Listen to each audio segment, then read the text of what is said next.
Olá pessoal, graças ao nosso maravilhoso Deus, estamos aqui mais uma vez juntos para falar de algo vital, de vital importância, porque nós vamos falar aqui, dar continuidade aqui ao livro de Hebreus, capítulo 4, e vamos tentar, terminar aqui essa parte aqui do capítulo 4, do versículo 1 até o versículo 13. Na semana passada, no estudo anterior, nós falamos sobre a urgência ali que o autor ele revela, dessa urgência de se acatar imediatamente à voz de Deus. E hoje nós estaremos dando ênfase ao descanso que Deus promete, ao descanso de Deus. E quem entrará nesse descanso? Quem são aqueles que entrarão, no descanso de Deus? E esse descanso ele é apropriado pelo nosso esforço, pelas nossas boas obras, pela nossa religiosidade, ou esse descanso já foi garantido, ele é completo. Então, nós estaremos falando acerca disso e preparada, Aline, para esse estudo estupendo, que é o capítulo 4 dos livros de Hebreus. Mais que preparada. Oi, gente, uma alegria estar aqui com vocês novamente no nosso estudo expositivo da Carta aos Hebreus.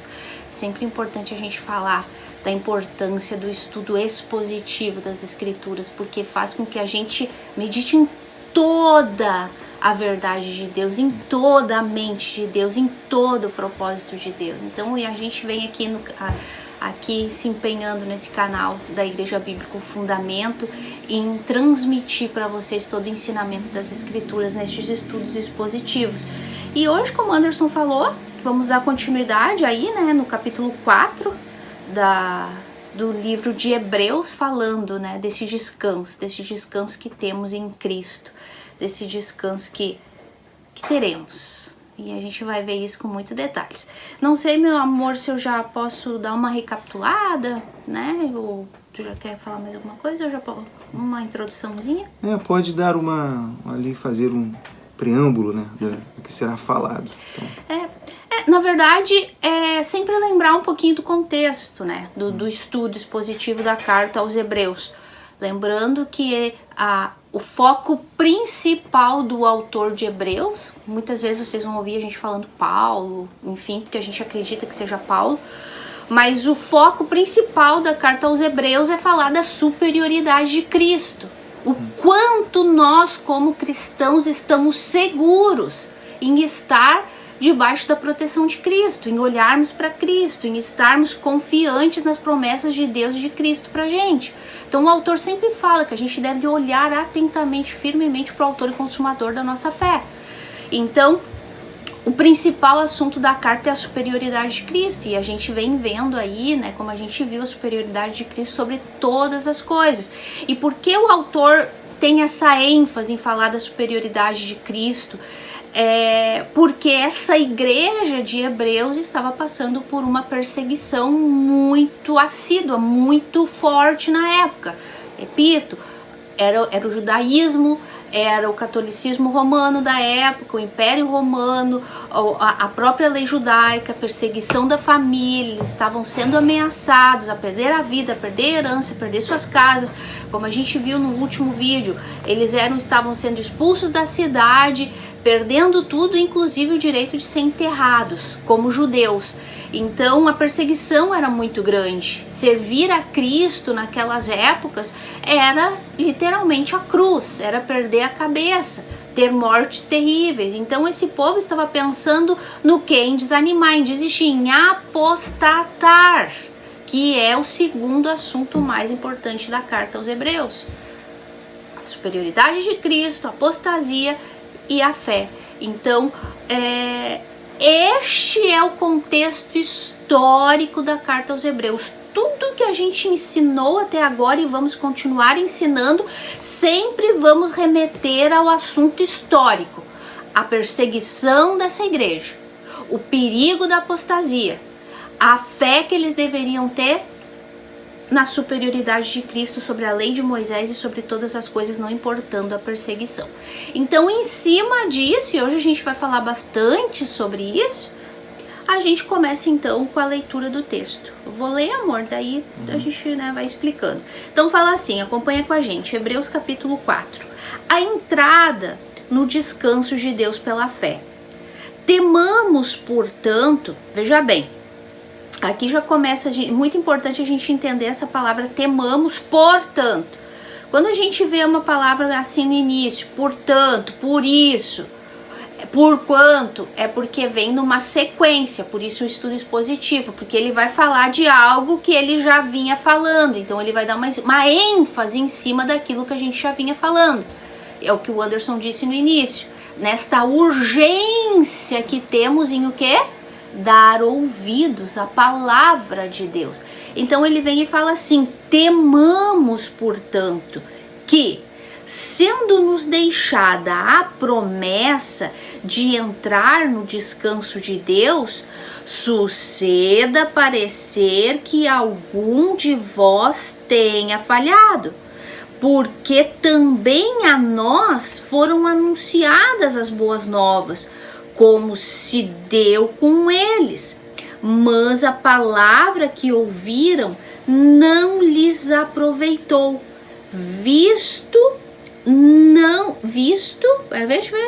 cadê, meu Deus, me perdi aqui, mas a palavra não lhes aproveitou, visto não ter sido acompanhada pela fé daqueles que ouviram.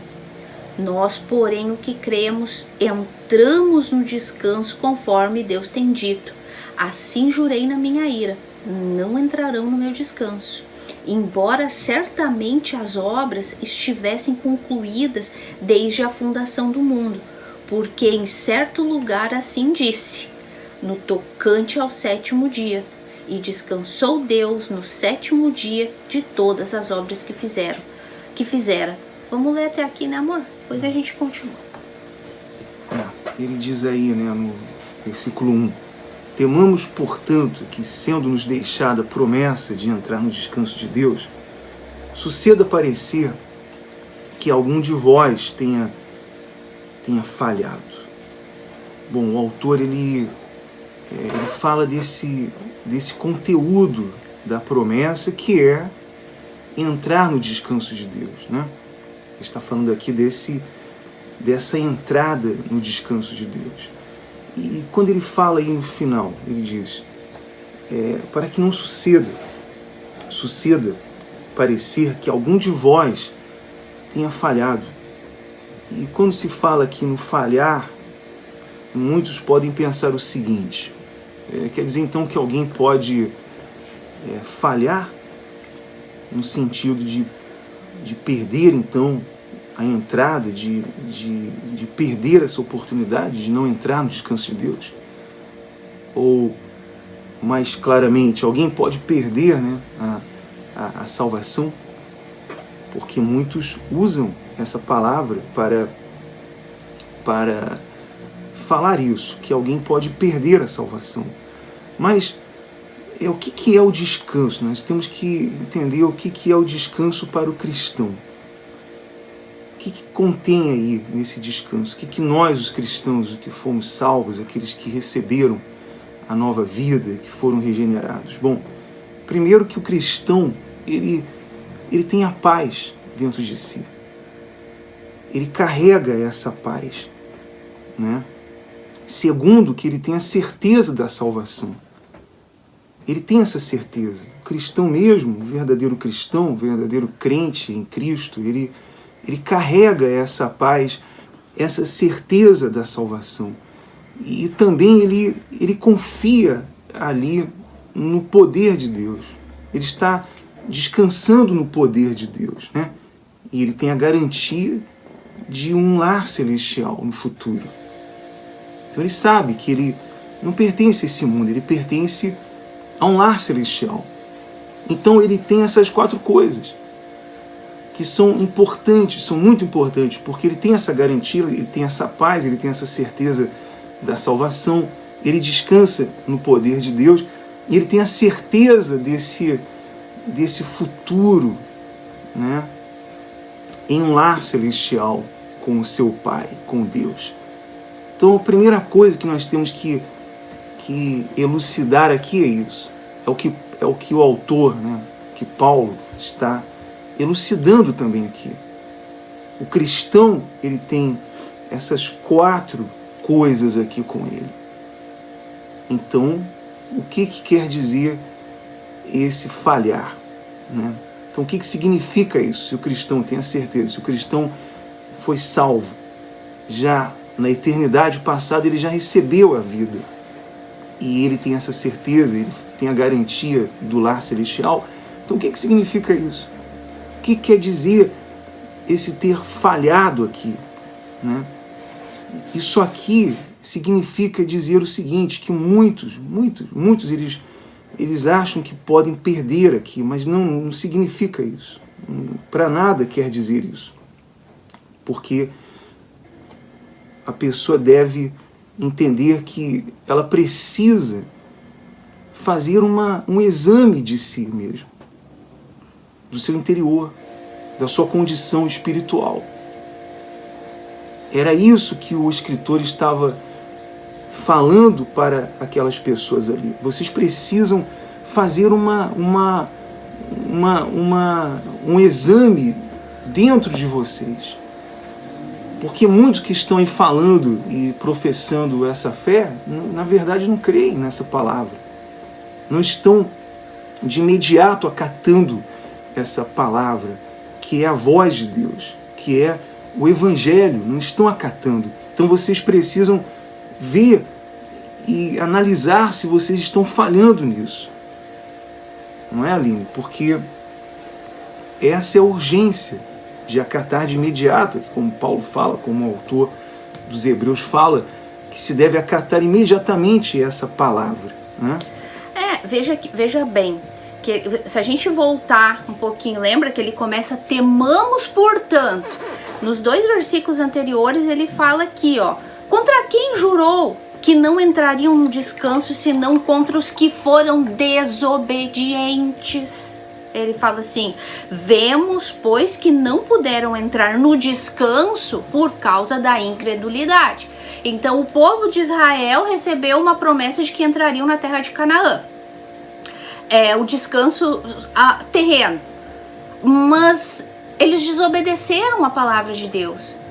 Deus ali mostrando para eles todos os sinais, mão forte, enfim, e a única coisa que eles conseguiram ver foram os gigantes.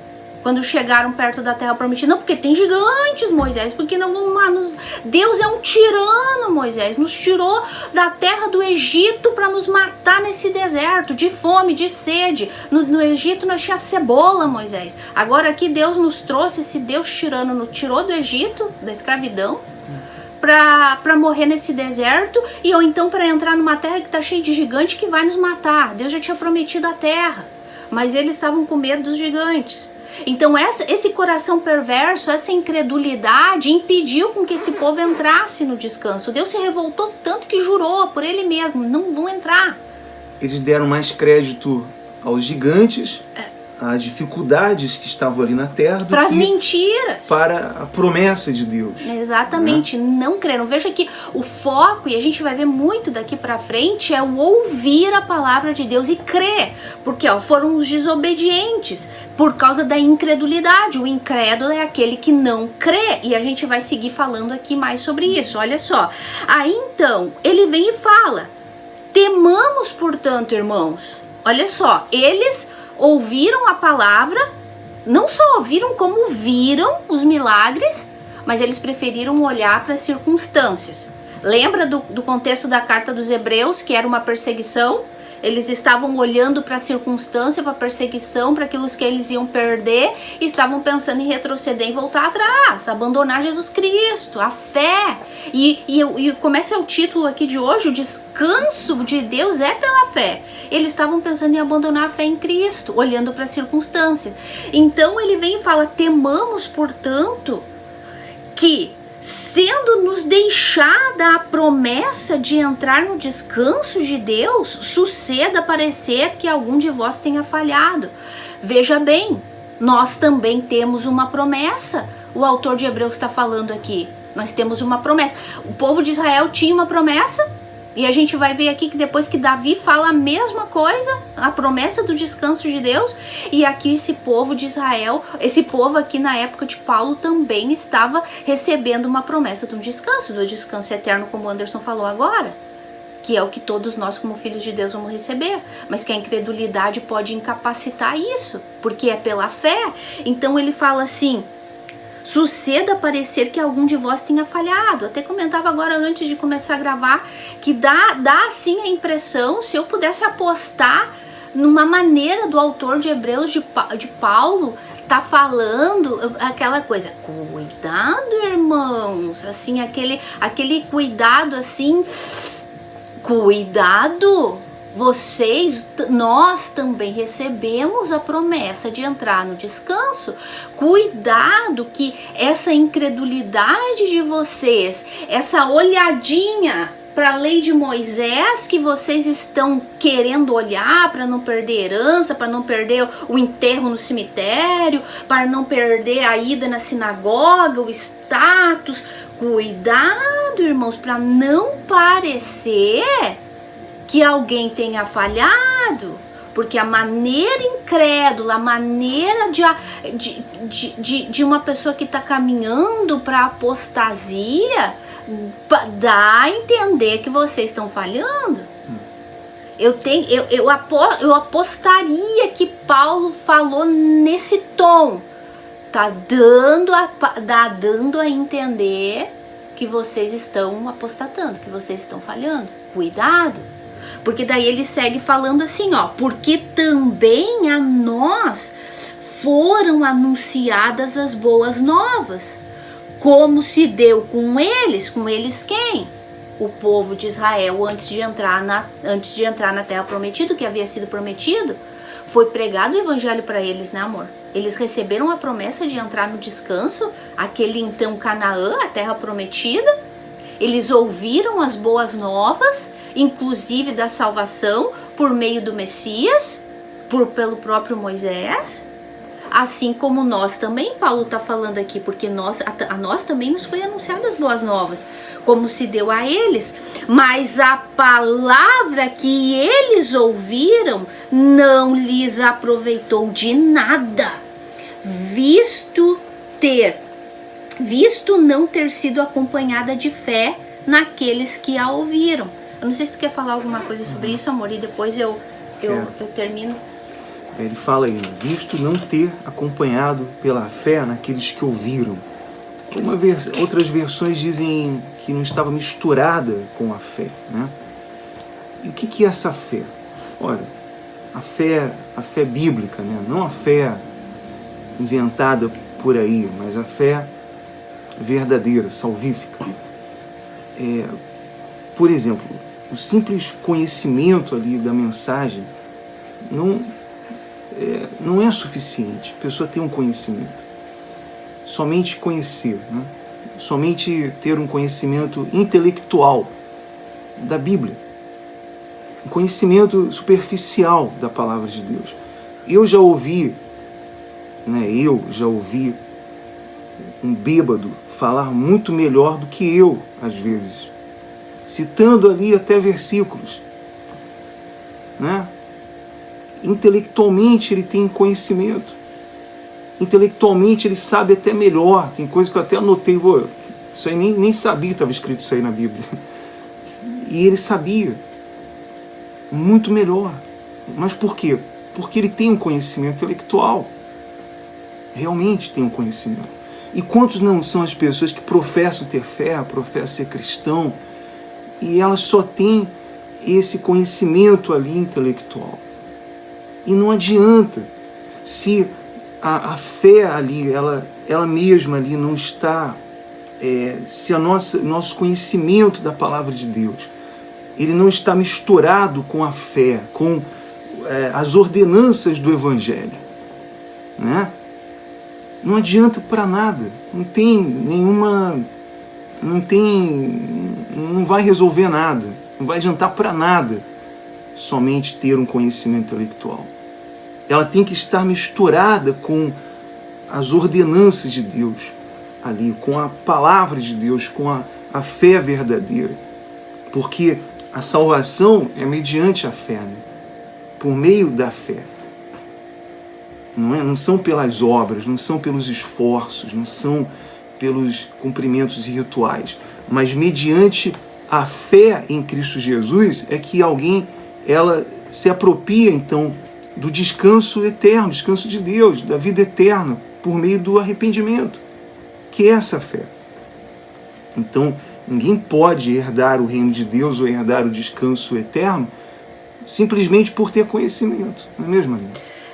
É que assim, ó, a preocupação de Paulo aqui, do autor de Hebreus, é que ele está vendo se repetir um padrão. Ele está vendo se repetir a mesma história. O povo que não aprende com a história está fadado a repetir os erros da história. No passado, o povo ouviu a promessa e viu Deus fazendo, mas não creram. E como a gente sabe que eles não creram? Porque eles não obedeceram. Eles não obedeceram. Por isso, não entraram. A gente acabou de ler. Agora aqui, Paulo está dizendo, cuidado, irmãos. Vocês estão caminhando para o mesmo caminho. Vocês estão repetindo a história dos pais de vocês. Nós também recebemos as boas novas. Assim como eles receberam lá e eles não creram, eles deixaram o coração endurecido e não obedeceram à voz de Deus e não entraram, nós também tivemos o privilégio de ouvir as boas novas do Evangelho de Cristo e esse crucificado. Assim como para eles não serviu de nada o que eles ouviram, porque eles não creram e portanto não obedeceram, porque como eu sei que alguém não creu, porque ela não obedece. Como eu sei que alguém crê, porque ela obedece. Se arrepende. E ela obedece. E ela obedece. Imediatamente. Automaticamente. A pessoa que ela recebeu a fé salvífica de Deus para crer em Cristo, automaticamente ela muda, ela se transforma, ela abandona o pecado dela, ela se arrepende e segue uma vida de santidade. Perfeitamente nunca, mas sinceramente e sempre, de contínuo. E esse é o foco daqui da carta de Hebreus, perseverança e esperança em Cristo no descanso eterno. A gente pode dar um título para esse estudo, a esperança do descanso pela fé. Porque é isso que esse texto aqui nos ensina, a ter essa esperança em Cristo. Mas olha o medo aqui do autor. Temamos para não cometer o mesmo erro. Por quê? Porque assim como eles ouviram, não creram, não obedeceram, agora está parecendo que está acontecendo a mesma coisa aqui.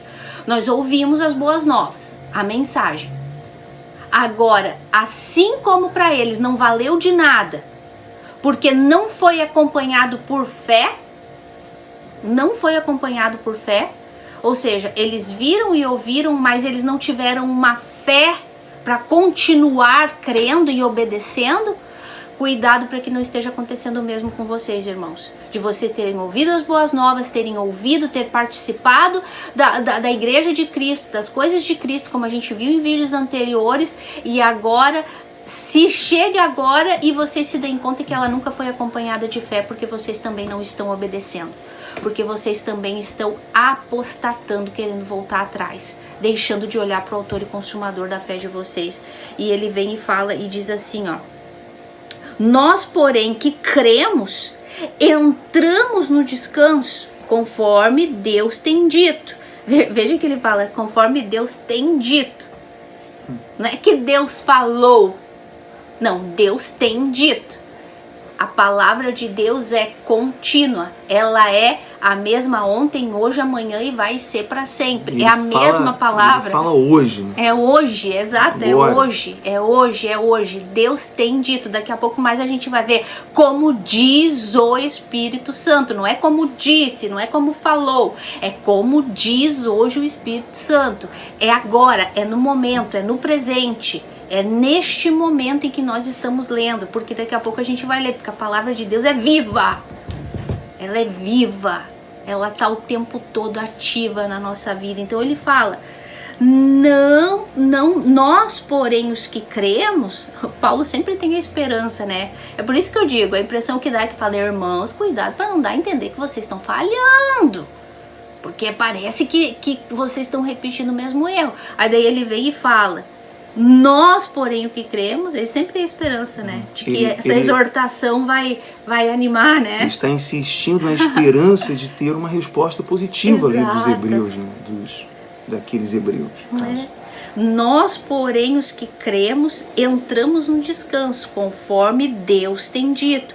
Assim jurei na minha ira, não entrarão no meu descanso, embora certamente as obras estivessem concluídas desde a fundação do mundo, porque em certo lugar assim o disse, no tocante ao 7º dia. Tu quer falar sobre isso? Ele fala aí, nós, né? Nós, porém, que cremos, entramos. Aqueles que exercem a fé verdadeiramente, aqueles que ouvem e imediatamente ela crê. Por isso que Paulo falou muito, né, nos textos anteriores ali, no capítulo 3, sobre o hoje, né, o agora, porque no momento em que a pessoa ouve essa palavra, ela tem que expressar isso, se ela crê ou não crê.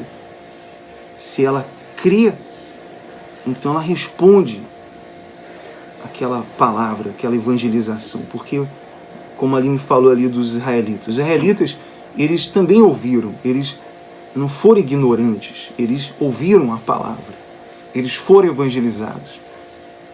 Por meio da palavra, eles foram evangelizados também. Então não tinha desculpa. E olha que ali eles tinham o descanso terreno, né? E o descanso, aquele descanso terreno, era uma sombra do descanso eterno que nós temos em Cristo. Então, essa palavra, ela é urgente. Por isso que ele diz, nós, porém, que cremos, entramos. Não é qualquer um que entra, não é aquele que tem um conhecimento, simplesmente ali um conhecimento intelectual que vai entrar. Não é aquele que tem 1000 anos de uma religião, ou que cumpre todos os rituais de uma religião, ou que é um grande líder renomado, de grande notoriedade. Não. Os que creem. Quando a gente fala de incredulidade, nós estamos falando de alguém, Aline, que é o incrédulo? O incrédulo é aquele que despreza totalmente a verdade para se apegar a outras coisas que não é a verdade, né? Ela se apega àquelas coisas, aqueles ensinamentos mentirosos, e ela despreza a verdade. Esse é o incrédulo. O que esses israelitas fizeram?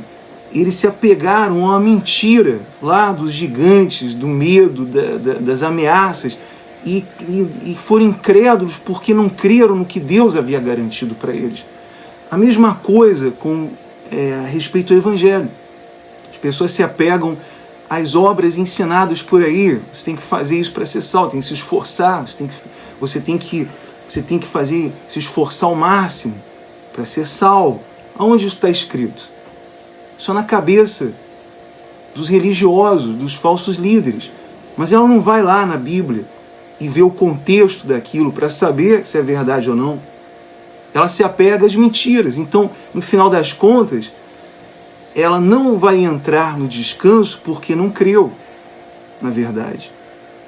Quando Paulo diz aí, nós, porém, os que cremos, entramos no descanso conforme Deus tem dito. Assim jurei na minha ira. Não entrarão no meu descanso, embora certamente as obras estivessem concluídas desde a fundação do mundo. Quer dizer, esse descanso, Aline, ele não está em processo de construção. Ele já foi completo, ele já está completo desde antes, né? Desde a eternidade passada. E pelo esforço de alguém, não pelo esforço humano, não pelo esforço nosso, que vamos entrar nesse descanso, mas pelo esforço de alguém que verdadeiramente sacrificou, de alguém que verdadeiramente pagou o preço, que foi a morte substitutiva de Cristo na cruz.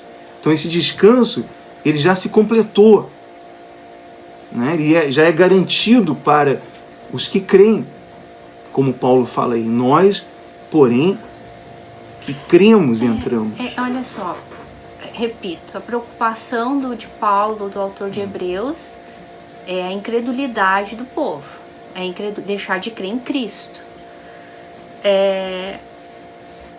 Meus amores, quando foi que o pecado entrou no mundo? Em que momento da história o pecado entrou no mundo? No momento em que Adão e Eva foram incrédulos. No momento em que Adão e Eva endureceram o coração para a verdade de Deus e deram ouvidos à mentira. Isso é incredulidade. O momento em que eles duvidaram que o que Deus havia dito, a promessa de Deus que havia dito que eles iam morrer, eles duvidaram, deixaram de crer na verdade de Deus para crer na mentira, eles se tornaram incrédulos e o pecado entrou. Sim. Então, toda vez que nós pecamos, estamos endurecendo o nosso coração porque estamos sendo incrédulos, porque estamos dando crédito às mentiras, às circunstâncias. Assim como o povo de Israel olharam para os gigantes, olharam para as lutas e deixaram de crer naquilo que eles haviam ouvido do próprio Deus e de Moisés, o servo fiel de Deus. O povo aqui de Israel, nessa época de Paulo, estava pecando com a endureza do coração, se tornando incrédulos, pecando porque estavam deixando de dar ouvidos à palavra já pregada, a palavra, a mensagem do evangelho de tão grande salvação. E os dias de hoje as pessoas estão pecando, endurecendo o coração, porque o povo aqui, um pouquinho que eu esqueci de falar, o povo aqui estava olhando para as circunstâncias, estavam deixando de crer nas promessas de Cristo, do quanto era glorioso crer em Cristo, no Cristo que havia dado a vida por eles, porque estavam dando mais crédito às mentiras que os judaizantes estavam dizendo. Vocês vão perder o direito de entrar na sinagoga, vocês vão perder a cabeça, vocês não vão ser enterrados, vocês vão perder herança, Roma vai mandar crucificar vocês. Eles deixaram de dar ouvido para a verdade de Cristo e este crucificado para ouvir a mentira das circunstâncias. Nos dias de hoje, as pessoas, como tu disse, deixam de dar ouvido para a verdade do evangelho, uma verdade como essa que a gente está pregando, que a salvação é unicamente pela fé, a salvação é pela graça, sem méritos, é unicamente por meio dos méritos de Cristo. As pessoas estão endurecendo o seu coração de incredulidade porque preferem crer nas suas próprias obras, preferem crer na sua instituição, no seu líder, nos seus fatos. Como que eu vou deixar uma vida de 20 anos, de um título, de um cargo, de servir? Não pode ser verdade isso. Eu não posso estar errada. Então ela está deixando de dar ouvidos para a verdade de Deus, que a salvação é unicamente pela fé, Cristo e este crucificado, para continuar olhando para si, para os seus méritos, para a sua glória, por seus anos que ela... Como? Então, o que vem acontecendo? Os corações endurecidos, pecado, incredulidade e o perigo dos verdadeiros crentes da apostasia e dos falsos de continuar no engano e nunca crerem na verdade e nunca serem salvas, né? Agora, aqueles que ouviram a verdade, que é o caso aqui da igreja dos hebreus, então estava correndo o risco da apostasia, estava correndo o risco de eles abandonarem de vez a fé, como a gente já falou várias vezes, conforme os estudos da história paralela, muitos apostataram. Então é muito importante a gente ter esse entendimento de que quando a gente ouve a verdade de Deus, a gente tem que dar ouvidos, e é no momento, é na hora, como Deus tem dito. Deus disse lá atrás e Ele continua dizendo hoje: vocês não vão entrar. Se existir um coração endurecido de incredulidade, de desobediência, não vão entrar. Como que o povo aqui dessa época de Paulo deveria agir? Se eles tivessem a fé, como Paulo está dizendo aqui, nós os que cremos, qual deveria ser o procedimento? As lutas estavam ali, as circunstâncias estavam ali, os judaizantes perseguindo, Roma perseguindo. O que eles deveriam ter feito? Não. Eu vou olhar para o autor e consumador da minha fé, Cristo. Não me importa se eu vou morrer por eles.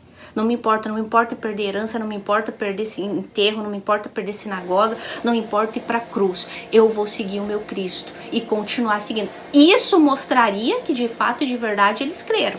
Que a fé veio acompanhada com a palavra e não só a palavra solta, vazia. O conhecimento intelectual, como tu disse, o conhecer os textos bíblicos de cor, decorar a Bíblia, ser inclusive maestro e professor e líder e bispo e obreiro e o que for.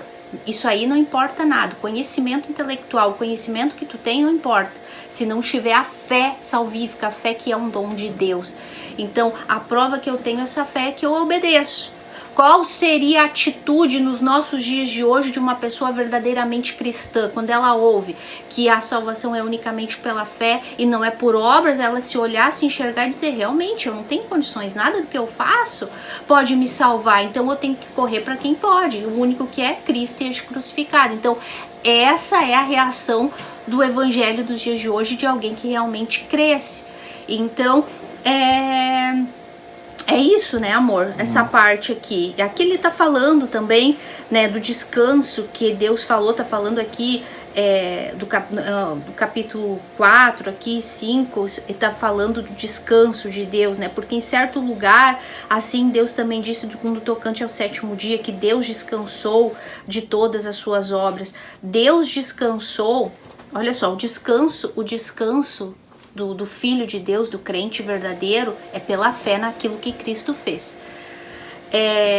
Quando Deus terminou as obras no 7º dia, amor, ele descansou das obras que ele havia feito. Por quê? Porque Deus criou tudo naqueles dias. E acabou, não existiu mais criação. Depois foi tudo criação de criação. A obra de Deus de criação acabou ali. No 6º dia, no 7º ele descansou, consumou. Depois a história foi desenvolvendo, criação de criação. Multiplicação e a multiplicação de animais e de plantas e espécies e do ser humano. Mas a obra de Deus consumou. O que ele quer dizer com isso? Que também a obra de salvação se consumou em Cristo. Ela não ficou incompleta, né? Inacabada. Ela foi consumada, essa obra de salvação. Ela foi final, eficaz e completa, o sacrifício de Cristo. Lembra que o livro de Hebreus, o povo do sacrifício, que sacrificava pelo perdão de pecados, como a gente já viu, e vamos ver ainda. Não foi uma obra que Jesus falou ali na cruz, está consumado, mas vocês precisam acrescentar aí suas obras, seus cumprimentos, vocês precisam fazer ali os sacrifícios. Não, ele disse, está consumado aqui. Então essa obra de salvação e esse descanso de Deus foi consumado na eternidade passada. Foi completada, né? Não ficou ali inacabado para que hoje as pessoas, os líderes, os falsos líderes, eles digam para as pessoas, você tem que fazer um sacrifício, você tem que fazer uma oferta, você precisa fazer algo, alguma coisa, acrescentar algo ao que Cristo fez. Lutar para conquistar a tua salvação e não perder a tua salvação. Porque é isso que eles estão dizendo. Você precisa fazer alguma coisa para ajudar a Cristo a consumar isso aí. Não está completamente consumado, não. E isso é uma bobagem muito grande. Né? Porque parece que está meio fora aqui, né? Por que o autor entrou aqui falando do descanso de Deus, né, do 7º dia, mas parece que é algo que está fora de contexto, mas não, é literalmente isso que ele quer dizer. Deus consumou a obra dele no 7º dia, a criação acabou, consumou. Depois a história foi dando sequência. Deus não criou mais nada depois do 7º dia, depois do 6º dia. Deus criou tudo, céus, terra, animais, plantas, o homem. E deu agora a sequência, manutenção. Agora no sentido aqui do descanso do que Cristo realizou. Cristo consumou a obra, não tem mais o que ser feito. A entrada no descanso eterno, que é disso que está se falando, da salvação eterna foi consumada por Cristo. Agora o que a gente faz? Agora a gente combate a nossa carne, o nosso pecado, luta contra a incredulidade, luta com a fé que Deus nos deu contra as circunstâncias, crendo, vivendo. O justo viverá pela fé. Então agora é essa manutenção da fé, do justo viverá pela fé, mas não para alcançar o descanso, mas já temos esse descanso consumado em Cristo, mas agora para viver uma vida de santidade, lutando contra o nosso pecado, contra a incredulidade, para não cair na apostasia.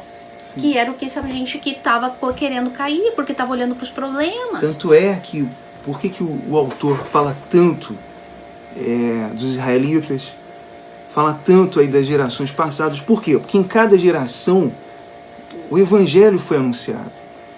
Em cada geração eles receberam ali a oportunidade de ouvir e de crer. E não creram. Então, o que ele está falando muito claramente aí é que os incrédulos não entrarão no descanso que o próprio Deus fornece. Somente aqueles que creem. Os incrédulos não herdarão o descanso. E por isso, Paulo está insistindo ali. Insistindo e falando, como no versículo anterior, que ele fala, examinem a condição de vocês, a condição espiritual de vocês, querendo que eles realmente creiam e se arrependam, né? Porque essa é a nossa esperança. Quando estamos aqui pregando e falando do Evangelho, nós não estamos aqui querendo que as pessoas sejam incrédulas ou que rejeitem. A nossa esperança é que creiam. A nossa esperança é que elas respondam positivamente ao Evangelho. Sabemos que não é assim 100%, mas é a nossa esperança, e essa era a esperança também dos autores, né? do Evangelho, de Paulo, quem estava ali anunciando o Evangelho. E assim, eu posso falar por experiência própria, porque às vezes a gente conversa, fala, né, dos frutos da pregação do Evangelho e tal, e às vezes eu falo, mas essa pessoa parece que está auto-enganada, parece que ela não creu. Ela até ouviu, se alegrou com a mensagem do Evangelho, se empolgou. A gente pode ir também para a parábola das sementes. Ela recebeu com alegria, que é isso, tal, mas o entendimento foi superficial, foi intelectual, foi superficial. Mas parece, como ele fala aqui, que essa pessoa está falhando na fé dela de crer. Lembra que há 2 vídeos atrás a gente falou aqui, no versículo, que ele falava pra gente guardar firme a confissão? Às vezes eu falo por antes, parece que essa pessoa não tá falhando. Por que eu digo isso? Porque tantos anos já que ela conhece a verdade, mas ela não dá frutos. Ela continua igual, ela não dá frutos. Porque não há fruto de arrependimento, não há fruto de comprometimento com Cristo. Comprometimento, essa palavra, amor. De santificação. Não tem fruto. Então, se não há fruto, é porque não creu. É porque aquela árvore ali não foi regenerada, porque não creu. Não creu, a fé não estava ali misturada com o Evangelho ou vice-versa. Então, não houve arrependimento, né? E é o que o autor está falando aqui, insistindo em falar sobre isso. E vamos continuar aí, né? Aí no versículo 6 ele fala assim: visto, portanto, que resta entrarem alguns nele, e que por causa da desobediência, disso que a gente está falando, né? Porque não crê, desobedece porque não crê. Não entrarão aqueles aos quais anteriormente foram anunciadas as boas novas.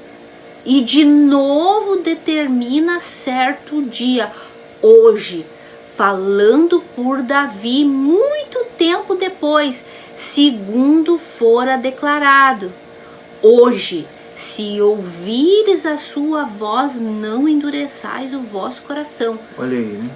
Falando novamente de Davi. Por quê? Porque o que ele quis dizer com isso? Quando ele fala ali, falando por Davi, né? Quer dizer, em todas as gerações, o que Deus está dizendo? Ainda não é tarde demais. Vocês ainda estão ouvindo o Evangelho. Vocês ainda estão recebendo a oportunidade de entrar no descanso. Não é isso? Porque ele fala por meio de Davi. Porque em todas as gerações Deus vem dando, oferecendo. Oferecer não é uma palavra muito apropriada, mas concedendo ali a entrada nesse descanso eterno. Né? Então ele fala aí, não endureçais o vosso coração. Se existe uma coisa que nos entristece muito é quando nós anunciamos as boas novas. Quando nós pregamos o Evangelho e percebemos ali o endurecimento das pessoas, né? Percebemos que a pessoa fica endurecida, com aquele coração empedernido e se fecha para o Evangelho. E aí, que é empedernido? Para as pessoas entenderem. Fala aí, tradutora. Não, eu não sei, quero que tu diga. Um coração que está empedrado, um coração endurecido. Palavra difícil, tem coisa que eu também não sei. Isso eu aprendi, acho que na 3ª série. Bom, mas aquele coração que diante da palavra de Deus, diante das boas novas, se endurece. É curioso, porque esse mesmo coração que se endurece para as boas novas se abre para o falso evangelho, se abre para essa febre aí de profecias, de revelações, de sinais e ali experiências espirituais. Mais uma vez a Bíblia falando a verdade, né? Que o ser humano tão morto em seus delitos e pecados se inclina por um mal. Que a distância da verdade de Deus é inimiga de Deus. E é o que diz lá em Jeremias, né? Que o coração é desesperadamente corrupto. Quem o conhecerá? Quem o conhecerá? Desesperadamente corrupto. Ele é corrupto. E todo ser humano nasce com esse tipo de coração. Coração morto espiritualmente. Então, ele está inclinado para as mentiras, inclinado para palavras que lhe agradam, que lhe favorecem.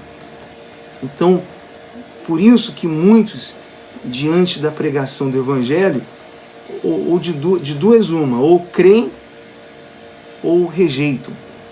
Ou ela cai em desespero porque ouviu o Evangelho verdadeiro, porque ela foi confrontada pelo Evangelho, ou ela então vai odiar aquilo ali, porque o Evangelho não levanta a autoestima. O Evangelho nos confronta, nos mostra, nos revela a condição que estamos, de caídos, né? Então, e esse Evangelho, ele foi anunciado em todas as gerações. É isso que eu queria falar. Eu estava esperando terminar para entrar nisso. Só vou ler essa frase aqui para encaixar o contexto todo. Ora, se Josué lhes houvesse dado descanso, não falaria posteriormente a respeito de outro dia. Eu queria ler isso para falar disso que tu começou a falar agora. Que esse evangelho ele foi pregado em todas as gerações. Para resumir isso aqui. Esse evangelho foi pregado lá para o povo no deserto. Foi pregado pela própria manifestação de Deus, desde Gênesis, foi pregado a vinda do Messias. Foi pregado para o povo no deserto, pelas próprias manifestações da mão forte de Deus, foi pregado por Moisés, porque Moisés anunciou o Messias. Ele disse, depois de mim virá o profeta, a quem vocês vão ouvir. Então ele anunciou o Messias. Aqui, Paulo está falando para essa igreja aqui, né, tantos séculos na frente, mas ele vai e cita Davi. Ele falou, hoje, se ouvires a voz do Espírito Santo, não endureçais o vosso coração. Lá no deserto. Aí ele fala aqui no hebreu, Paulo falando, lembrando que Davi disse, hoje, se ouvires, não endureçais.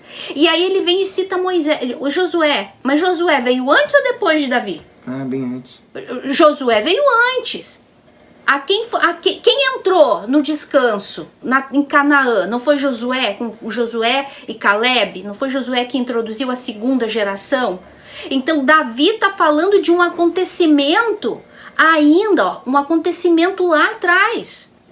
Mas ele está falando aqui hoje.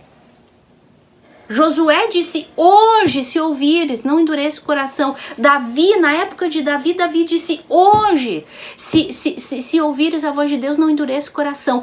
Paulo estava dizendo aqui, na época dos Hebreus, hoje, se ouvirdes a voz de Deus, não endureça o vosso coração, não seja incrédulo. E hoje, amor, hoje é dia, que dia? 5 de novembro de 2025, hoje, tu tá ouvindo essa mesma verdade. Não endureça o teu coração. Está sendo gravado isso aqui, né? Mas É. eu não sei que dia aí, qualquer dia, ouvir. você vai ouvir aí essa mensagem. Hoje, todas as gerações. E veja que ele fala aí, ora, se Josué lhes houvesse dado descanso, né? Não falaria posteriormente a respeito de outro dia.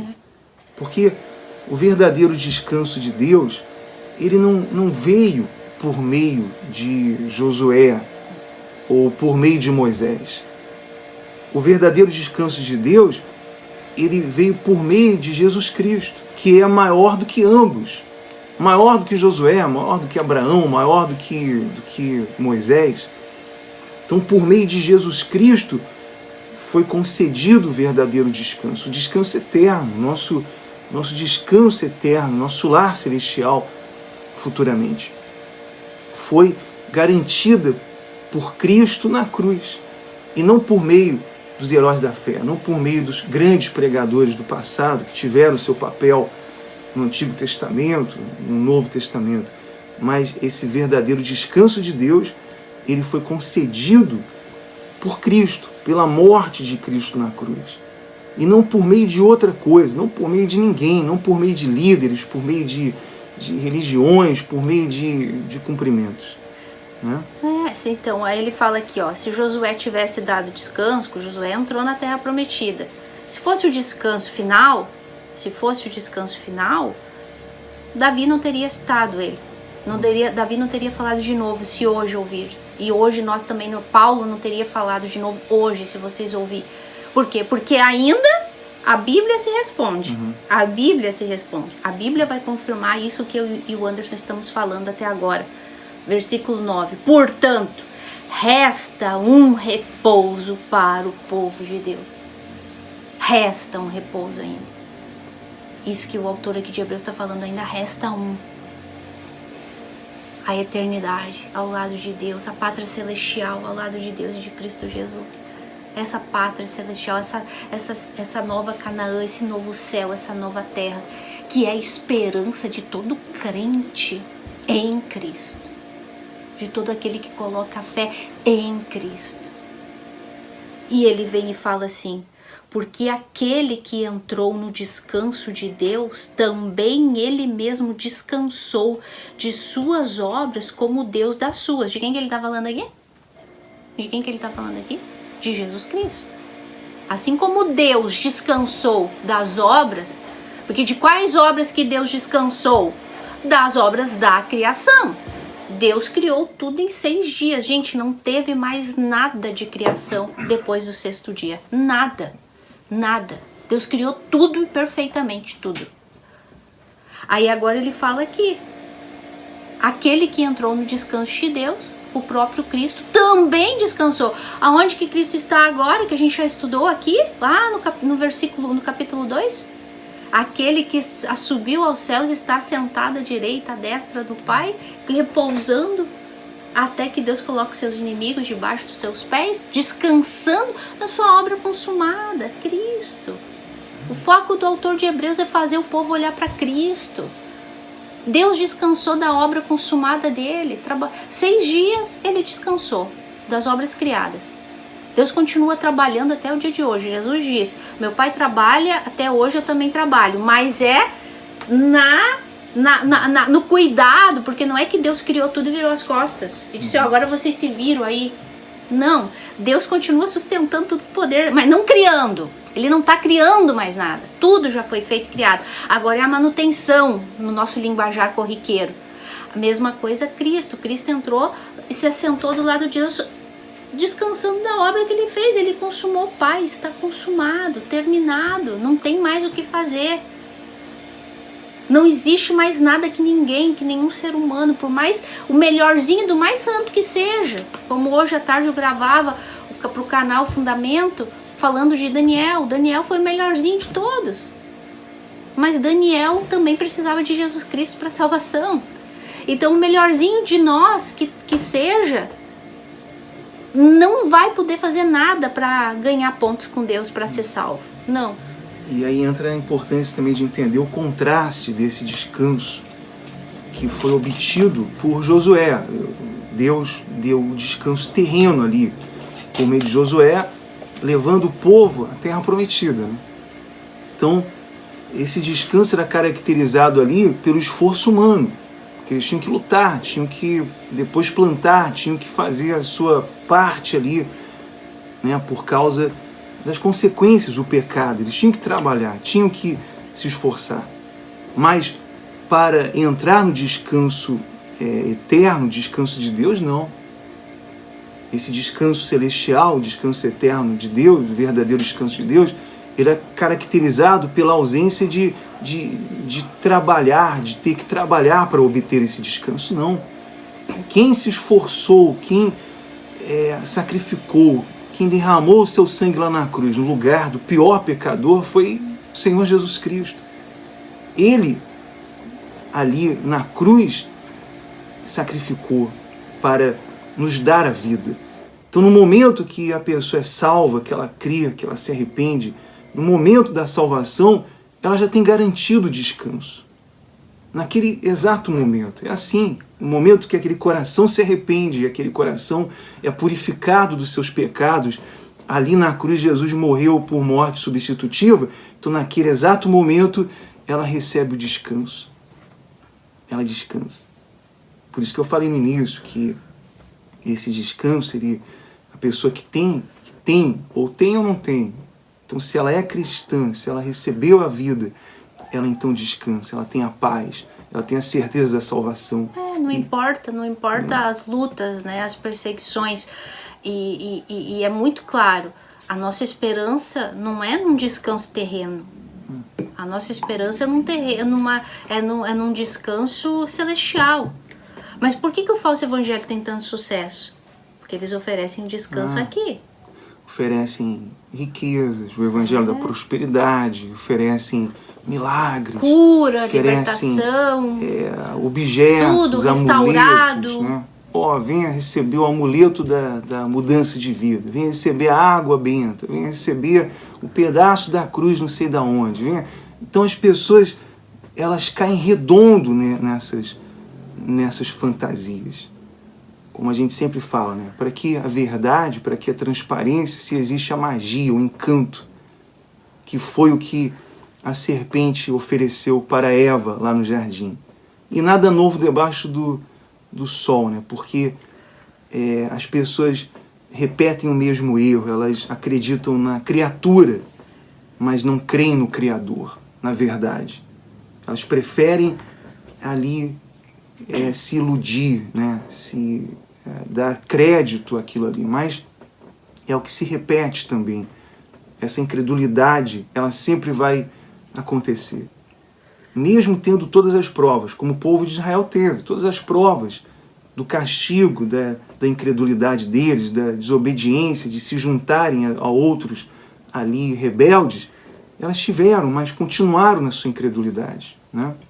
Mas aqueles que realmente creram, que foram salvos, naquele momento ela recebeu o descanso. Naquele exato momento ela recebeu a vida, né? Então, com tudo isso que o autor vinha explicando, ele vem no versículo 11 e fala assim: procuremos, provavelmente na tua Bíblia vai estar esforcemo-nos. Um erro aqui de tradução, porque no original a gente vai e vê que a palavra é procuremos, mas com a ênfase na urgência. Qual é o foco? Hoje. Essa palavra é pregada de geração em geração, ela é pregada exatamente a mesma coisa. Salvação pela fé, o descanso pela fé em Cristo. Mas é hoje que ela está sendo anunciada, é hoje que eu tenho que crer. Então ele está falando aqui, procuremos com urgência entrar naquele descanso, a fim de que ninguém caia segundo o mesmo exemplo da desobediência. Então o que ele quer dizer aqui? Não é que nós procuremos, ou que nem está na tradução em português, que é bem perigosa, e nos esforcemos, mas não é no sentido de procurar entrar no descanso com obras.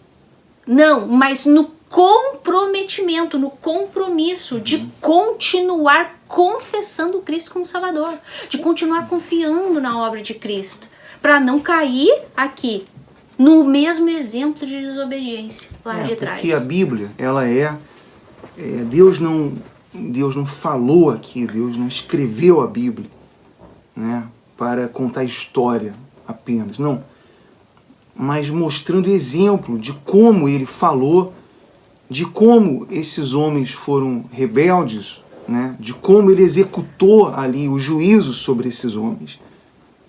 E como ele vai executar juízo sobre aqueles que não creem. Ou salvar aqueles que creem. Ou justificar aqueles que creem. Então, é nesse ponto, porque quando ele fala aí, procuremos em que sentido? Por exemplo, a pessoa morreu hoje. Morreram duas pessoas ali. Uma foi salva e outra não foi salva. Uma morreu e foi para o céu. A outra foi para o inferno. As duas tiveram a sua responsabilidade. Uma de crer e a outra de desprezar a palavra de Deus. Ela não vai ir para o inferno. Bom, não sabia, Não. Você é responsável. Deus não nos exime da responsabilidade. Porque ouvimos o Evangelho. Então ele não vai nos eximir da responsabilidade. Então quando ele fala esse procuremos, ou em outra tradução, esforcemos, ele está dizendo o seguinte, você é responsável. Não venha me dizer que a culpa é de Deus no dia do juízo. Eu era ignorante, eu era neutro, eu não estava ali. Não, você é responsável tanto quanto aquele que creu. A sua condenação é justa. Por exemplo, nesse dia que a gente está falando aqui, está pregando o Evangelho, tá insistindo nisso. Tem aqueles que não vão crer. Tem aqueles que vão, eu vou desligar isso aí. Está falando muito aí de incrédulo, eu não quero nem saber. Esses crentes aí, não é? Ou então aquela pessoa vai crer, vai se arrepender. Então no dia do juízo não existe aquele que, eu não tive responsabilidade. Não, teve sim. Todos temos a responsabilidade. Deus não nos exime disso. Os que foram condenados também foram responsáveis. Também tiveram a sua responsabilidade e por isso serão condenados justamente. E por isso ele diz aí, para não cair segundo o mesmo exemplo da desobediência. Como prova disso, está aí o exemplo. Está aí o exemplo. Né? Quer falar, Lívia? É aquilo, né? O povo que não aprende com a história está fadado a repetir o mesmo erro. E esse povo aqui estava querendo repetir o mesmo erro da desobediência, da incredulidade, de deixar de crer, de ouvir a palavra e crer na promessa de Deus por meio de Cristo. E aí agora a gente entra num dos textos mais famosos, se a gente pode dizer assim, das Escrituras, um dos meus textos preferidos, que é versículo 12. Porque a palavra de Deus é viva e eficaz. Do que a gente vem falando? De ouvir. Hoje, se ouvires a voz do Senhor nosso Deus, não endureçais o vosso coração. Se hoje ouvir. Por quê? Porque a palavra de Deus é viva e eficaz e é mais cortante do que qualquer espada de 2 gumes, que penetra até o ponto de dividir alma e espírito, juntas e medulas, e é apta para julgar, discernir pensamentos e propósitos do coração. É. Quer falar sobre isso agora? A palavra de Deus, ela é Coisa linda, gente. ela é um consolo, né? Todo dia eu leio, medito na palavra de Deus, e ela é um consolo para aqueles que creem. Eu falo experiência própria. Todo dia nós lemos, todo dia nós meditamos para nós, não para ensinar, não para falar para os outros. Nós meditamos para nós. Então, para mim, ela é um consolo, né? Para aqueles que creem, para aqueles que amam a Deus, para aqueles que se deleitam na palavra de Deus. A palavra de Deus é como alimento para mim. Sabe aquela comida que você gosta, aquele prato ali que você demora para terminar porque você quer sentir ali o gosto, né? A palavra de Deus é esse deleite. É um alimento que nos consola, que nos dá força, que nos anima, que nos exorta, que nos corrige. Então, para aqueles que creem, ela é esse consolo. Mas ela também, aí é que entra o dilema, aí é que entra como é que se fala? O problema para muitos, porque essa palavra de Deus aqui, ela é um instrumento também do juízo para aqueles que não se comprometeram com Jesus Cristo, que não creram em Jesus Cristo, que não creram como diz a palavra, como diz a Escritura, não como dizem os falsos líderes, os falsos pastores, as religiões inventando coisas, distorcendo ela. Não, aqueles que creem como diz a Escritura, né? Gente, vocês estão com a Bíblia aí? Ou vocês ouviram que eu li? Vou ler de novo. Porque a palavra de Deus, isso aqui, é viva e eficaz. Porque o Deus da palavra é o Deus da vida. Isso aqui que a gente está lendo para vocês é a palavra de Deus, é o próprio Deus. Ela é viva e ela é eficaz, porque aonde a palavra viva desse Deus vivo, poderoso, todo soberano entra, ela é eficaz para causar uma reviravolta, ao ponto de dividir alma e espírito. Quem já aprendeu o novo nascimento comigo sabe que eu uso esse texto para falar sobre isso. Que a palavra de Deus, quando ela é pregada para um escolhido, para um predestinado de Deus a crer na verdade sagrada, essa palavra viva, que é como uma espada de dois gumes, ela entra de uma forma viva e eficaz e ela vai separando. Lembra no estudo do novo nascimento que a gente estudou que pelo espírito tá morto, a alma e o coração estão apegados um ao outro? Então que essa palavra de Deus, ela entra separando o espírito do coração e da alma e causando uma revolução dentro do ser humano. Ela vai entrando e vai fazendo com que nós venhamos nos enxergar. A palavra, eu tô falando agora para um filho de Deus. A gente está falando agora. Daqui a pouco a gente entra nessa segunda parte que o Anderson falou, que ela também é de juízo.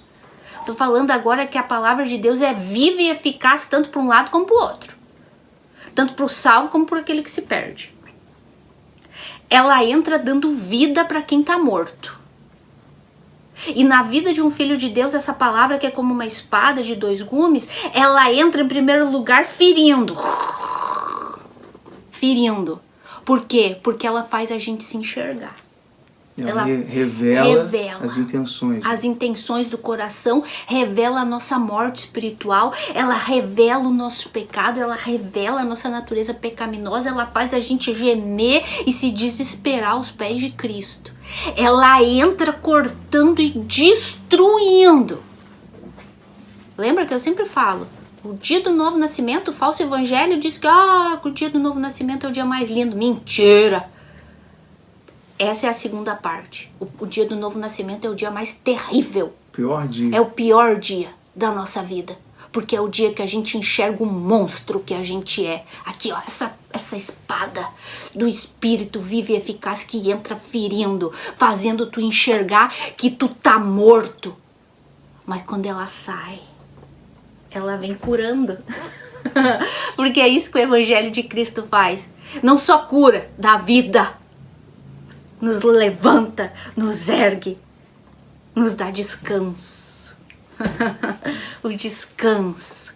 Nesse mundo a paz com Deus, não a paz com o mundo, porque aliás é uma guerra muito pior. Mas paz com Deus e a paz eterna, essa esperança, esse descanso. Então, na vida de um filho de Deus, essa palavra de Deus que é viva e eficaz, ela causa isso. Ela entra causando essa reviravolta. Primeiro machuca e depois cura.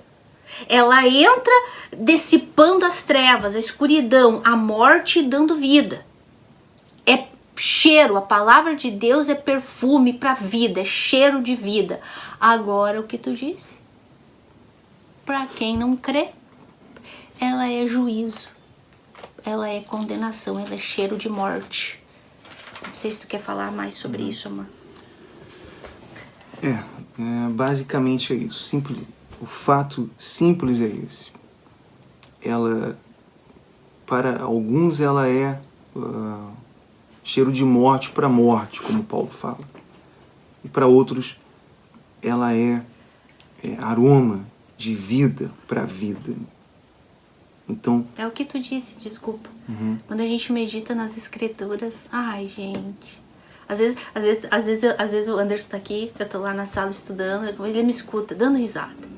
Eu começo a ler as escrituras, eu dou risada sozinha, gente. Se vocês me vissem, tivesse uma câmera filmando, a hora que eu tô lendo a Bíblia, entendendo e ouvindo a voz de Deus e entendendo o espírito da palavra que é viva e eficaz, porque Deus tá ali com a gente e causando, e também às vezes nos confrontando.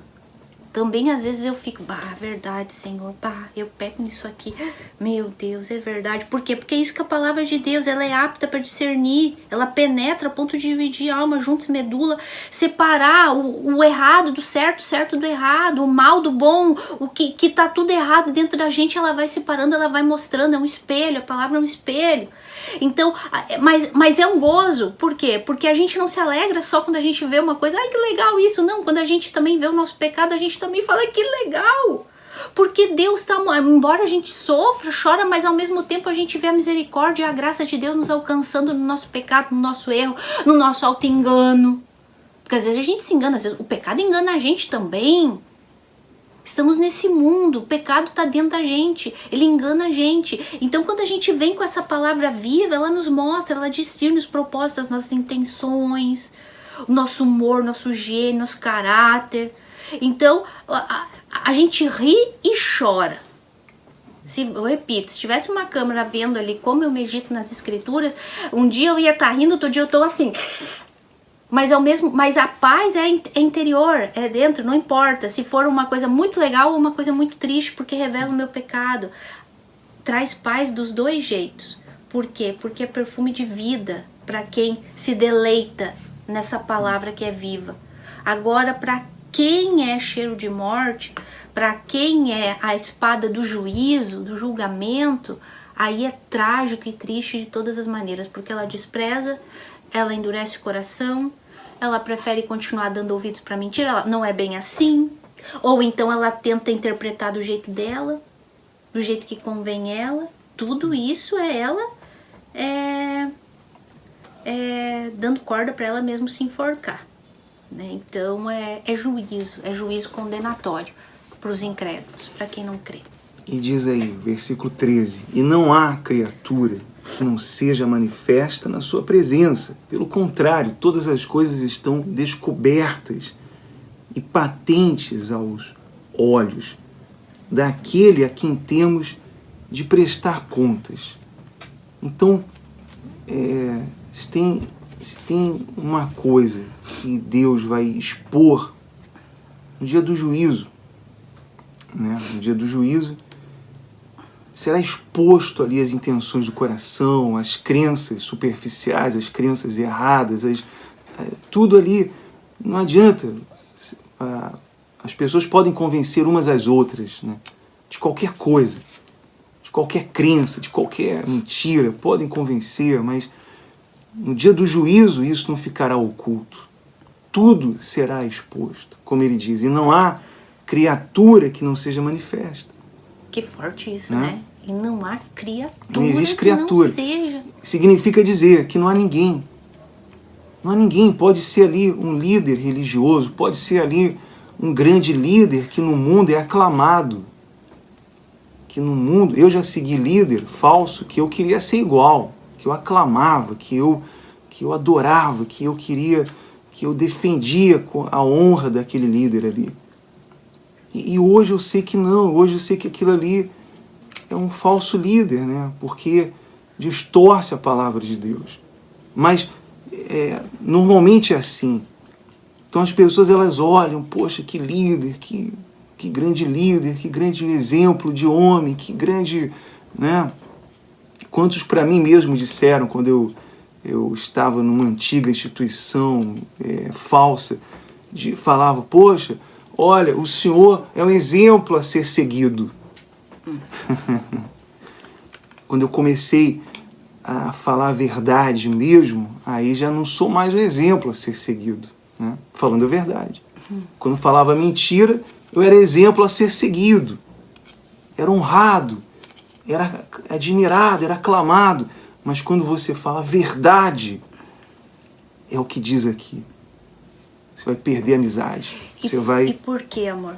E por quê? Quando a gente fala a mentira, as pessoas alabam, elogiam. E quando a gente fala a verdade? Por causa da natureza pecaminosa. Por quê? Porque o homem natural é morto, é inimigo de Deus, vive em rebelião contra Deus. Então tudo que Deus diz e fala, ela critica, ela não aceita, tem defeitos para ela. Então automaticamente quem também prega a verdade desse Deus, também ela vai criticar, ela vai achar defeitos. Como nós é a rebelião. Temos a experiência, nós mostramos por quê, nós falamos na Bíblia, né? Sem ficar criticando ninguém, mas falando na Bíblia. E mostramos e provamos o que está escrito. Mas as pessoas insistem em dizer, não, isso aí eles saíram dali porque foram disciplinados, porque não gostaram de algo, porque tiveram um problema pessoal com alguém, magoados. Olha só. Não é porque eles não conseguem enxergar a verdade que a gente enxerga. Então atacam a verdade. Então, na verdade, eles não acreditam. Gente, é muito espiritual isso. Mas acreditam na mentira. É literalmente isso aqui. Nas especulações, né? Não na verdade, não no que é falado ali. Não no que está exposto na palavra de Deus. Mas isso se espera de quem não crê. Como esses, de quem tem o coração endurecido, de quem está ali só intelectualmente ali, ouvindo e engolindo ali, comprando a ideia, né, dos falsos líderes.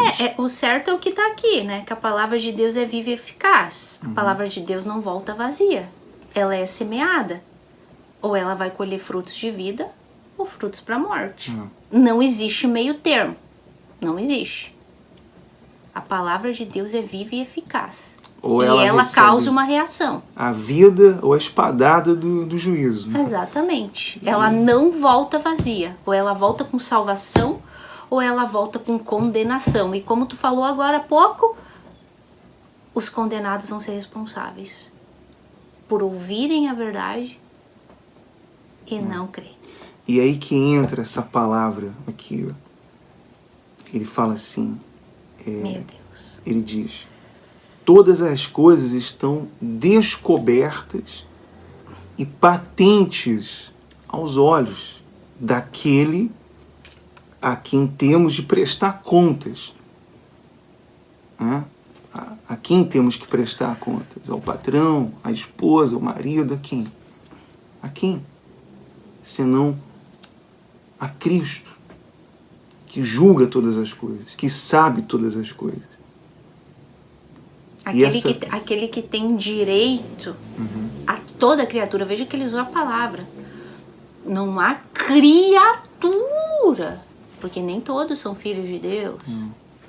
Os filhos de Deus vão estar diante do tribunal de Deus, de Cristo, para prestar conta das boas obras que realizaram para recompensa e galardão.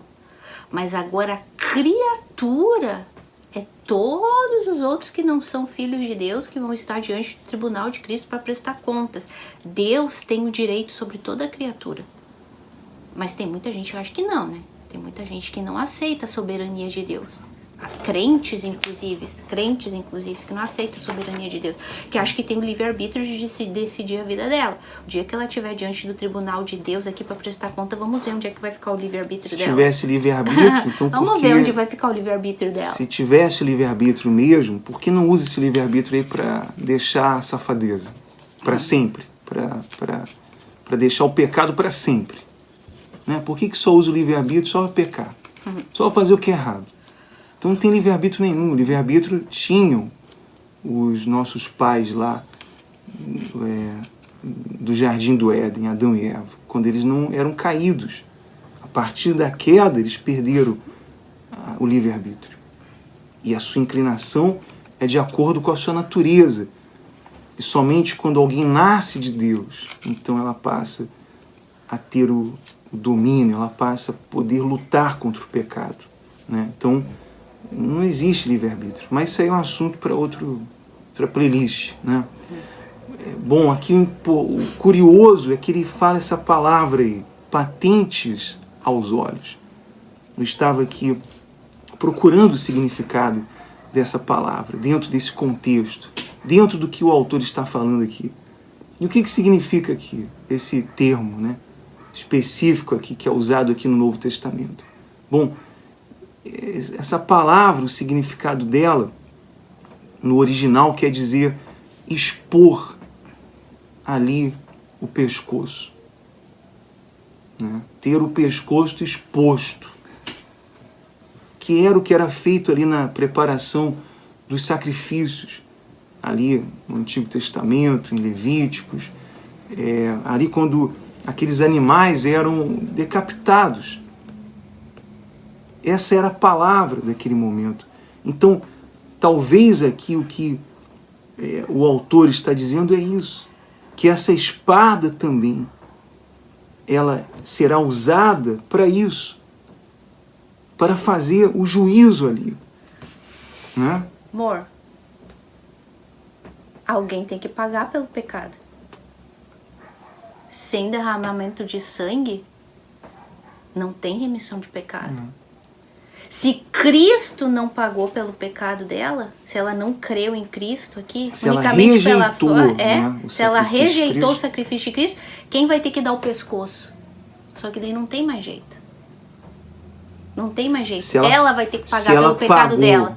Só que eternamente no inferno. Se ela pagou com o esforço dela, com o pecado dela, com a moeda dela, com a moeda que ela quer usar, né? As pessoas querem usar a moeda muito forte dela, dos sacrifícios, de colocar alguma coisa no lugar de Cristo.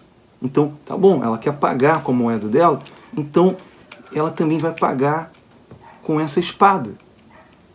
Essa espada que divide alma e espírito, que conhece intenções. Então, claro, essa espada, ela será usada para o juízo, como eu falei ali. Claro. Então, aquele que não creu no sacrifício perfeito de Cristo, aquele que quis colocar alguma coisa no lugar desse sacrifício, quis fazer a sua parte, quis fazer seu esforço, obter a vida, obter o descanso eterno com o seu esforço, tá bom, vai em frente, mas ela vai sofrer a condenação, porque para pagar, ela terá que ficar eternamente no inferno. Claro, por quê? Porque o ser humano é morto em delitos e pecados. Não existe nada, nunca nada do que nós venhamos fazer vai poder suprir a necessidade da justiça de Deus para estarmos diante dele. Por isso que ela vai ter que expor o pescoço dela aqui, prestar conta diante de Deus. Ela falou, Deus vai dizer assim, tu não creu no meu filho, tu rejeitou o sangue de Cristo de novo, como a gente já viu no capítulo 2, rejeitou a mensagem de tão grande salvação, expôs Cristo à vergonha. No capítulo 6 ele vai falar de novo: ah, vocês rejeitaram Cristo, vocês não aceitaram ele pagar o preço por vocês, então agora vocês vão ter que pagar. Como vocês não têm condições de pagar, porque nada que o ser humano possa fazer, então não vai bastar 1000 eternidades no inferno para vocês pagar, porque nunca vocês vão poder fazer nada. Então eles vão ter que dar o pescoço, prestar conta e vão ter que pagar o resto da vida na eternidade. Não tem como. Sabe por que o inferno é eterno e para sempre, para sempre, para sempre, para sempre? Porque nunca o ser humano vai poder pagar pelo seu pecado. Nunca. Esse é, gente, que coisa. Como é que não vai dizer que é Paulo que escreveu isso aqui? Para usar essas palavras tão profundas para discernir a mente de Deus. Ó, como Paulo dizia, a profundidade da mente, do plano desse Deus, sabedoria desse Deus. Meu Deus do céu. Gente, isso é muito sério. Desprezar o que Cristo fez. Olha o que diz aqui, João 12. É muito sério. João 12:48. Quem me rejeita e não me recebe as minhas palavras, tem quem a julgue. A própria palavra que tenho proferido, essa o julgará no último dia. Então, essa espada, quando o autor usa esse termo, ele está se referindo a essa espada aqui, né, patente aos olhos. Então, cada indivíduo que é julgado ali, ele não é julgado somente pela palavra, mas pelo próprio Deus. O próprio Deus estará julgando ali. Cada indivíduo, cada um que rejeitou, como Jesus fala aqui. Cada um que ouviu a palavra, cada um que ouviu a verdade, as boas novas, e que rejeitou, e que desprezou, rejeitou, repudiou, né? E nós nos sentimos assim muitas vezes, quando nós pregamos o Evangelho, repudiados. Mas graças a Deus, muitas vezes ficamos tristes porque eu gostaria que um familiar, que um parente, que um amigo cresce, mas infelizmente muitos repudiam, rejeitam essa palavra, e então terão que sofrer, se não se arrependerem. Eu oro para que antes da morte, da condenação, eles se arrependam, para que não sejam transpassados pela espada do juízo de Deus, né? E, bom, como nós falamos, esse texto é muito profundo, muito forte. E a insistência, né, de Paulo pregar sobre isso. Insistência por quê? Porque ele disse, né, como está escrito, a fé vem pelo ouvir. A fé, que é crer, vem por ouvir essa palavra. E esse ouvir vem pela palavra de Deus, que desperta, que faz, que regenera, que faz acontecer o novo nascimento. Então, a insistência de ele falar hoje, vocês estão ouvindo hoje, não endureça o teu coração, não endureça o teu coração. Bom, para aqueles que estão aí nesse vídeo, que estão nos ouvindo, que estão nos assistindo, o dia é hoje. E se hoje você ouviu essa palavra, hoje você ouviu essa mensagem, é hoje, não é amanhã. Então, obedeça, né? Obedeça no sentido de se arrependa, porque até obedecer, você não pode obedecer essa palavra se não houver arrependimento, novo nascimento. Uma pessoa que não nasceu de novo não pode deixar o pecado, uma pessoa que não nasceu de novo não pode se arrepender dos pecados, porque como ela vai vencer o pecado? Uma pessoa morta em seus delitos e pecados, ela não pode vencer o pecado, ela não pode vencer a sua carne, porque ela é carnal, porque ela ainda não nasceu de novo, né? A sua natureza é carnal. E para vencer o pecado que Deus nos dá por meio da fé, então ela precisa crer. Bom, nós queremos então aqui incentivar você para que você também espalhe esse vídeo para as outras pessoas, para os familiares, para os parentes, para os amigos. Nesse momento, não sei se você vai assistir esse vídeo hoje, no dia que nós estamos publicando, ou no dia seguinte, não sei que dia, mas imediatamente você ouviu, você entendeu essa mensagem, então primeiro creia e faça a sua parte, espalhe essa mensagem para os perdidos nesse mundo, espalhe para o máximo de pessoas. Nós queremos fazer uma oração aqui agora, Tem mais alguma coisa para falar, amor? Não, eu tô impactada com a palavra de Deus, gente. Eu fico assim, quando eu medito nas escrituras, eu vejo a seriedade das escrituras e começo a imaginar e pensar nas pessoas que a gente conhece, enfim, quantas pessoas estão perdidas, desprezando essa verdade. Eu literalmente fico impactada porque eu tenho muito temor, porque essa palavra é viva e eficaz. E não, já falei bastante. Vamos orar para que essa verdade alcance mais pessoas. É isso aí. Vamos então fazer aqui uma oração, tá? Senhor nosso Deus e nosso Pai, nós entramos na Tua santa presença neste momento e com muito temor e com muita reverência, meu Pai, nós examinamos a nossa condição e insistimos e pedimos que cada pessoa também examine a sua condição espiritual. Meu Deus, que o Senhor, meu Pai, agora, no nome do Senhor Jesus Cristo, o Teu Filho amado, o único mediador, o único que deu a sua vida na cruz do Calvário, que se esforçou, que sacrificou a sua vida, que morreu pelo pior pecador desse mundo, meu Pai.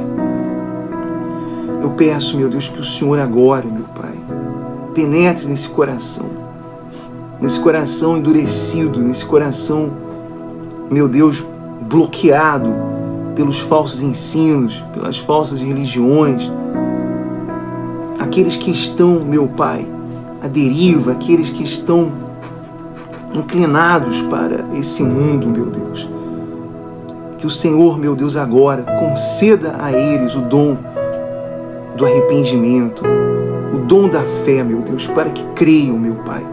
Porque se o Senhor não fizer isso, ninguém poderá fazer, meu Deus. Porque a fé é como aquele ramo de isopo, meu Deus, que mergulhado no sangue de Cristo purifica os corações do pecado. E é o que eu te peço agora, que o Senhor conceda essa fé para que essa pessoa seja então purificada dos seus pecados, seja lavada da sua consciência, do seu coração, meu Deus, e que os seus olhos que estão obscurecidos, meu Pai, pela mentira, pelo pecado, pela tirania do pecado, que ela seja então livre, meu Pai, que ela seja então confrontada pela Tua palavra, Senhor Jesus. Ó Espírito Santo, faça essa obra dentro delas, meu Deus. Eu oro por aqueles que estão em presídios, por aqueles que estão em asilos, nos hospitais, que estão em algum lugar nesse mundo, meu Deus, ouvindo a Tua palavra, acompanhando esse vídeo, meu Pai. Que elas recebam essa oportunidade, como todos receberam, como todos no passado receberam, no tempo de Moisés, no tempo de Abraão, no tempo de Josué, no tempo de Davi, e até hoje, meu Pai, elas estão recebendo agora, nesse momento, essa oportunidade de crer e de entrar no descanso de Deus, no verdadeiro descanso de Deus. Meu Pai, nós pedimos agora pelas famílias, pelos pais, pelos filhos, meu Deus, por todos os que estão perdidos, desesperados nesse mundo, meu Pai, que estão urrando de dor em algum lugar, que o Senhor estenda a Tua mão misericordiosa sobre elas. E assim como o Senhor nos salvou, nos libertou do jugo da escravidão, nos libertou, meu Pai, do engano, que o Senhor possa agora, meu Deus, libertar essa pessoa do engano, libertar da religiosidade, libertar desse mundo pecaminoso, meu Pai. Nós te pedimos pelos nossos familiares, pelos nossos amigos, pelos nossos entes queridos, meu Deus. nós te rogamos por eles agora e que haja o arrependimento em cada um deles, no nome do Senhor Jesus Cristo. Nós te louvamos e te agradecemos, meu Pai, por mais esse estudo, por mais este vídeo. Em nome do teu Filho amado, Senhor Jesus. Amém. Graças a Deus. Amém. Foi um prazer imenso, prazer muito grande estar aqui com todos vocês e compartilhar esse estudo maravilhoso, né? E eu peço que você então compartilhe, nos ajude, não vai custar nada você compartilhar, você curtir aí o vídeo e divulgar esse conteúdo, né? Para que mais pessoas então sejam alcançadas, tá certo? Bom, considerações finais, Aline? Tchau, gente. Forte abraço e que Deus abençoe a todos e até nosso próximo encontro.